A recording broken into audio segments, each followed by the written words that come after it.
At Miami, two cars left the grid identical. Same chassis, same tires, same engine, same pit wall settings, same upgrade package.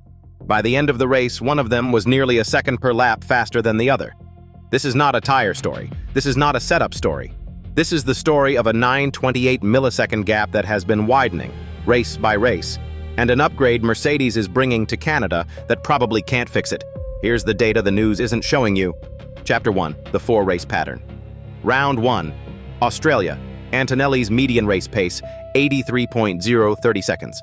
Russell, 83.093. Gap, 63 milliseconds, effectively even. Round 2, China. Russell actually outpaced his teammate by 65 milliseconds. The grid believed this was a normal Mercedes pairing, a young rookie holding his own against a proven race winner. Round 3, Japan. Antonelli, 93.589.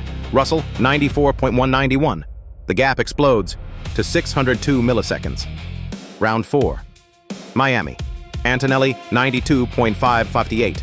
Russell, 93.459. Now we're at 901 milliseconds, almost a full second per lap. 3 races, the gap goes from minus 65 to plus 602 to plus 901. That's not a one-race anomaly. That's a trend. Chapter 2, where Russell loses. So we asked, where specifically is Russell bleeding the time? We pulled the tire degradation slopes from Miami. Which driver gains the most pace as their tires come in? Antonelli was first, minus 26 thousandths of a second per lap. Leclerc was second. Norris was third. Russell was 14th, minus 5 thousandths. Same compound, same air temperature, same lap. Antonelli is squeezing 26 milliseconds of pace per lap out of his tires as the stint progresses. Russell is squeezing 5. Over a 50-lap stint, that's a 1 second per lap advantage that compounds out of nothing but driving style. The car cannot do that. The strategist cannot do that. Only the driver can do that. Chapter 3. Will the Canada upgrade help? Mercedes is bringing a major floor revision to Canada. Toto Wolff said it, quote, has to work.